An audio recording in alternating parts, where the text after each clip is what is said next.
What is going on? Today we're going through the best and worst tattoo TikToks I could find. Let's jump into it. Okay, it says, when you go to that PMU artist for that cover-up tattoo, holy hell. I can't cuss this early in a video, but you know, there's some crazy stuff I want to say about this, okay? That looks awful, crazy, bad. It looks like a neck, and yeah, gives me anxiety. In case you don't know what a PMU artist is, it's a permanent makeup artist. Now, I don't know actually I do. Now that I think about it, I know a handful of PMU artists who tried to go into tattooing and would just fail. It's a different skill. It's a different skill set. Tattooers shouldn't be doing permanent makeup, and permanent makeup artists shouldn't be doing tattoos. Like, you know, tattoos like this, like an all black tattoo. It seems simple, but it's so easy to just destroy someone's skin with a tattoo machine.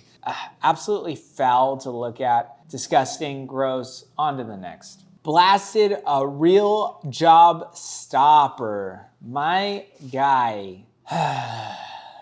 Wow.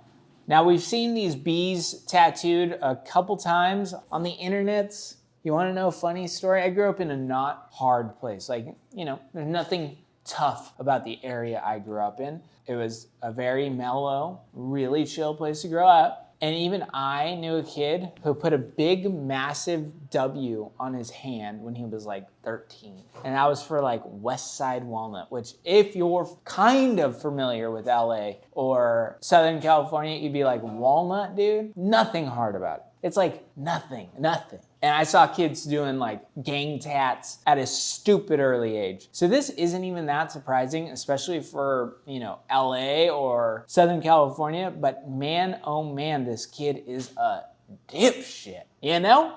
B, we've seen a couple. They look like trash. They are trash. On to the next. What's good, bro? I was trying to see how much you charge to do tattoos. And why the fuck would I know that?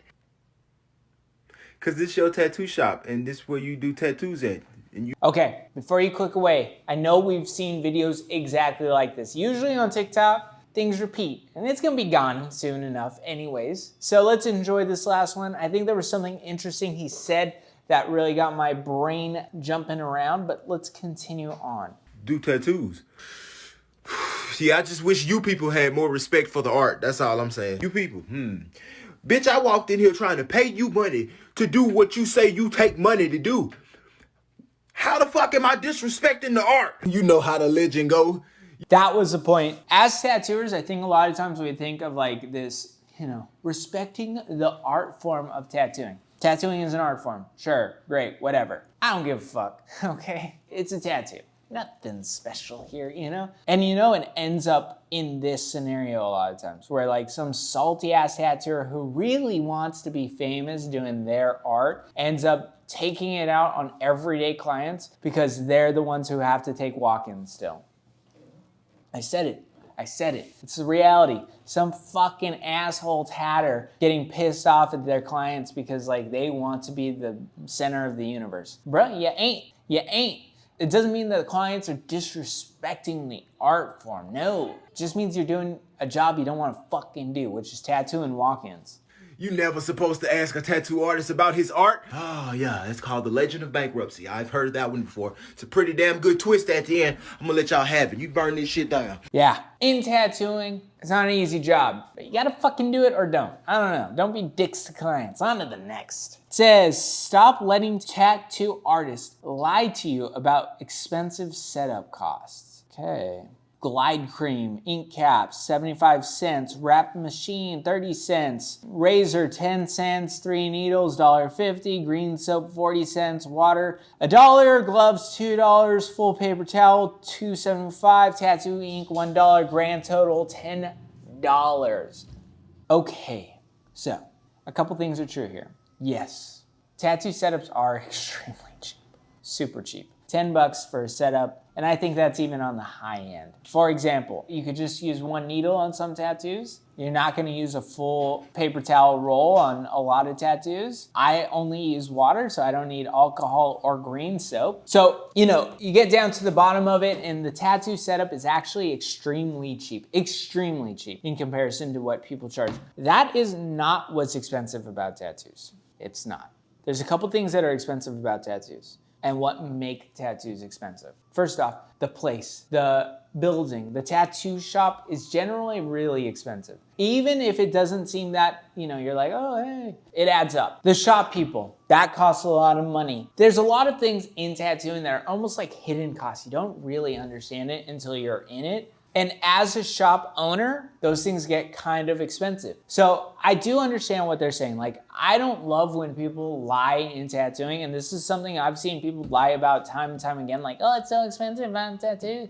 Like, no, it's really not. It's actually like the margins are really good in tattooing as far as like the cost and the product. It might cost you $5 for a setup and you can create $1,000 tattoo. That's great. Those are great margins. But to me, as a tattooer, the biggest cost is time. Like, I don't think people fully understand that it's like, hey, in order to have your tattooer available and good enough to do tattoos and support themselves, it costs a lot of money. So like, yeah, if you want your tattooers to only be tattooers and make enough money that they can like survive and concentrate solely on tattooing, the price of tattoos has got to cost a lot. That's just the way it is. And a lot of times as tattooers, you might just do 1 or 2 tattoos a day. So you feel like you're giving a lot of money because, it is $300-400 for a couple hours of work. It's crazy. Sometimes even fucking $1,000. I get it. That sounds like a lot. But in order for a tattooer to be qualified to just be a tattooer, they need to make enough money to survive on it. That's where it gets expensive. But yeah,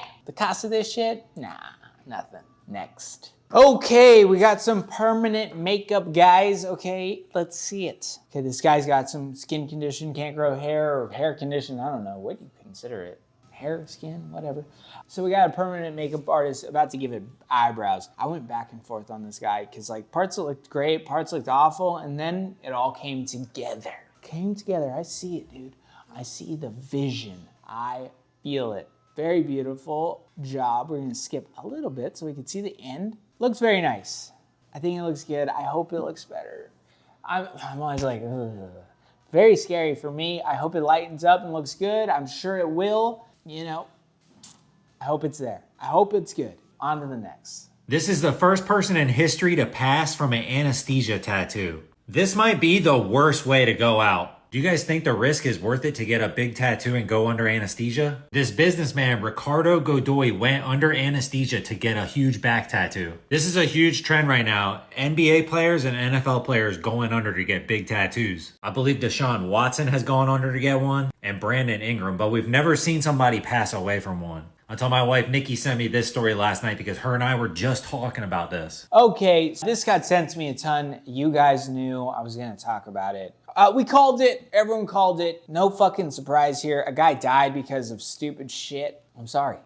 It's a dumb fucking thing to do. It's dumb to do. It was always a dumb thing to do. I fucking feel bad that someone died because of it, but we knew about it. We knew it was gonna kill somebody. Now, a lot of people are like, hey, this procedure was done in Brazil and they have different fucking standards. And I'm like, yeah, great, whatever. It's still a fucking dumb as shit thing to do. I don't care where it's done, okay? And I've actually seen I've had medical shit done in other countries. A lot of other countries get shit done the right way. And it's still a dumb as fuck thing to do, okay? This is a funeral I ain't going to. If I had a friend who died because they couldn't handle a back piece, no thanks, not showing up to that fucking funeral. But that's just how I feel about it. I'm like, dude, that's a dumb way to die. Yeah, I don't know. There's nothing really to say about it. You know what? I am proud of myself, which tends to happen on occasion. I heard about this 14 minutes after the first article came out. I was on it, obviously. People send me shit, I was on it. I was like, I'm gonna make a video about it. And I was like, no, Kirk, you're gonna wait. You're gonna hold off, you're gonna let this thing come up, and then we're gonna talk about it later. You do not have to be the first person to talk about a subject, even though I wanted to be. But I'm proud of myself, I didn't do it, Did the regular thing, went on. It's a dumb way to fucking die, okay? It's dumb. If you can't handle tattoos, I'm sorry. Take the risk. Go for it. Go get your anesthesia tats. If you can't handle the tattoos and you want this procedure, I'm here for you. The tattooers should be fucking ashamed. I hope they go to goddamn fucking hell for this shit. The ones that started it, the ones that have done it, everybody involved, crap ass people, because there was a risk.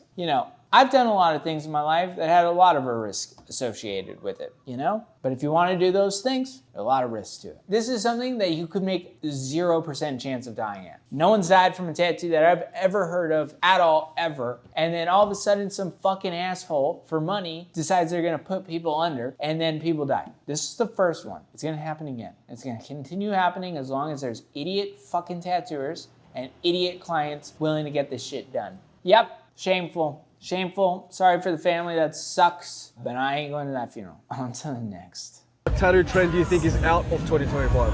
Hypersigilism. Gone. I feel like it's coming less and less. Just messy tattoos will be out now. Yep. I think it's had a very big and quick run. I think people have got over them real fast. Oh, who knows? You're kind of starting to see like new school disappear, or like people throwing their own spin on it. I feel like a lot of the black and gray realism is kind of getting like played out. It's like everyone is doing it, and I do it, you know? Okay, first off, cybersigilalism, dead, gone, bye, adios. You don't see it very much. When push came to shove and people really wanted to like get a tattoo and it was expensive, it fucking fell away. Geometric, that shit's going away. You don't see it very often anymore. It's gone, bye. Messy tattoos, I think that's just like sloppy art school student, all from Deutschland. I don't know why. They're fucking all from the motherland. I don't know. That shit's gone. No more. A bunch of that shit. John Nelson thinks black and gray realism's gone. That ain't going nowhere. The only problem with black and gray realism is that that shit was expensive and no one's got money for it anymore. You know, they're all broke ass motherfuckers out here, dude. I feel it. I'm here. I'm here with you. What else is gone? You know, fine line little chingaderas, don't do very many of them. They're gone. Fuck those things. I haven't tattooed a turtle in a while, which is crazy for me, dude. I tattoo turtles all the time. Fuck turtles, hate them. You know, I live on a beach, in a beach town, and I saw a lady skipping turtles, baby turtles, in the ocean. Just like picking them up, skipping them, killing them all. It's got dark real fast. What else is gonna go away? Traditional is dead. Adios. No more chatty tatties ever again. Japanese, gone. Yeah.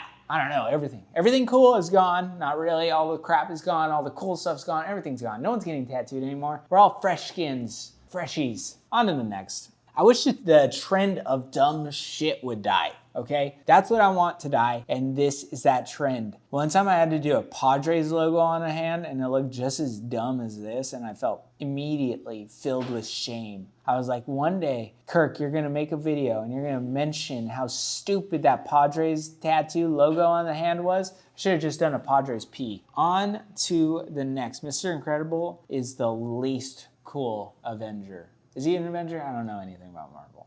I'm sorry. Did Thanos snap his finger and Captain America die? I hope so. Just like the guy who got anesthesia. Clear-headed about the fact that I'm not open-minded to the degradation of something that I revere so highly. Oh! I'm not gonna agree with the fact that making shit cheaper and weaker and lazier and crappier is the way of the future. Oh! No, I say fucking no. I'm not gonna have an open mind to selling my fucking craft and my career and my dedication and my art down the fucking river. Oh! I will not be involved or a party to the fucking complete destruction of all the values that come from the traditions of tattooing. Oh! So no. Oh! It's a toss away. Okay. So in case you don't know what we're watching, in case you don't know why I'm so cringed, this is Oliver Peck. You guys all know who Oliver Peck is. You all watch Ink Master. He's talking about tattoo pens. This right here, little toothbrushy, you know. Yeah, that's what he's talking about. And he's saying a lot of crazy things about it. Now, if you don't like these, I understand why. I get it. The craft of making tattoo machines is a beautiful craft. But at the same time, this is pretty good, you know. For someone who a lot of people would consider selling out their soul, it's just a goofy take to have, you know? Like, a lot of people feel like he's sold out tattooing. He's got a very strong opinion about this thing that made our jobs a little easier, you know? Again, there's a little bit of magic that's lost because of these, but at the same time, makes our job easier. How you can allow this to ruin tattooing, how people can say that this is fucking ruining tattooing is a fucking joke. You're fucking idiots. This is not ruining tattooing. Idiots are fucking ruining tattooing, okay? That's it. I'm sorry. I love tattoo machines. I love machine builders. I wish them the best in every single way. I wish that people continue to buy tattoo machines forever. I think that's great. But there's a whole fucking part of tattooing that is ruined because of the TV shows like Ink Master and because of Miami Ink and these different fucking things that people like him participated in. And not only that, but they didn't fucking do anything for tattooers. They did only things to put money in their pocket and put money in the pockets of producers and fucking TLC or whatever stupid fucking channel that shit was on. So yeah, it's crazy to me that someone can have that fucking gnarly of an opinion about nothing. If you want to sit and talk about people making YouTube videos, which I don't think he is, he's literally sitting on a podcast. But I'm not oblivious to the idea that someone could be sitting at home being like, hey, but you did the same thing. And I go, yes, but I'm in control of this. I am in control of the YouTube channel. We have the power to fucking say the words that we need to fucking say in tattooing. And that's not what happened with Miami Ink or Ink Master. We allowed other pieces of shit to control the narrative in that craft, in this craft. So fuck them all. Next. Oh my God, this is beautiful. Yeah, dude, fuck them. Fuck them all. And this is amazing. This is Panterii. I love it. Beautiful. Great tattooing. I got passionate. I got heated. I was like, fuck this, fuck that, fuck you, fuck them. And then now we're looking at a beautiful, interesting tattoo that I think is fucking cool. Nothing really else to say about it. I'm less irritated now. I could already feel the lightness in my heart and soul coming to blossom out of the anus of my chakras. I don't know. Some shit. On to the next. Okay. We got some messy tattooing. I don't know what I'm looking at, son. Not sure. But what I am sure about is this is a dumb way to make art. Okay. I've seen it all. I've seen it all. I got passionate. I got heated. I said some words I don't regret. Now is on to something else I don't regret. This is my buddy Aaron Dorr from Austin, Texas. I believe his shop is called Open Door. I'll be tattooing there in a month or two. He's amazing. Absolutely fucking amazing. Look at this tattoo. Look at that tattoo. Look at this tattoo. If you think to yourself, like, hey, this is one I expect Kirk to be liking, well, that's because you're dum-dums. This is perfect. Amazing tattooing from a tattooer who's been tattooing, I believe, over 30 years. This guy knows how to do a tattoo in a style that is not only difficult to do, pull off, but he also makes it look fucking cool. Like, this ain't your little walk-in white girl tat, you know? Not that there's anything wrong with my little white girls. I love you all. Appreciate you. This is some fucking cool tattooing. You know, this ain't your average infinity sign with a fine line. This is cool, strong tattooing. You know, this type of tattooing has been around a long time. It's amazing art form. I think some people think I don't like it. That's not fucking true. I love it. There's certain types. This feels just fucking cool to look at. This is Aaron Dorr, tattooing a fucking lifetime, and he's out of Austin, Texas at Open Door. Go check him out. He's a fucking man. Not only does he do great tattoos, he's just cool as shit. I will see you in a few days, and then in a few days, and then I'll see you in a few days, and a few more days after that, and until we see each other again.